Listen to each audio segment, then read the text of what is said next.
Elisa Spiropali ishte nga të paktat politikane që Rama i ka besuar detyra të rëndësishme në moshë shumë të re, që në fillimet e karrierës së saj ajo shemëruar si drejtoresh doganash, një nga pozicionet më kyçe në vend.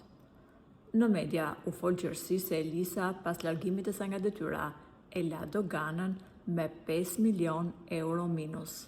Gjithatë, përpos pjesës politike, Elisa dhe bashkëshorti i saj kanë shumë biznese, jo vetëm në Tiranë, por dhe jashtë saj. Fitimet arrin në qindra mijëra euro, ndërsa ajo numëron disa shtëpi banimi dhe pushimi. Burri i Elisës ka marrë me qira nga Ministria e Bujqësisë 20 hektar tokë në Fier për 90 vjet dhe ai aty do kultivoj ullinj. Për 20 hektar tokë, qiraja është qesharake, vetëm 400 euro në muaj.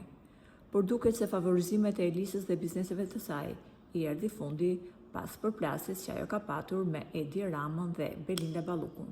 Ka mjaftuar kjo përplasje që inspektorët atimor, të cilët kanë qenë të padukshëm për 15 vite rresht, u shfaqën befas në zyrat e burrit të Elisës dhe motrës së tij për një kontroll urgjent dhe të befasishëm.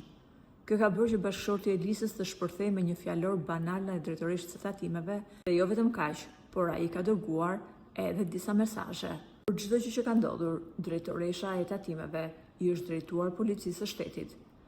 Më pas, në ambientet e drejtorisë së policisë është thirrur burri i Elisës dhe është mbajtur aty për më shumë se 3 orë.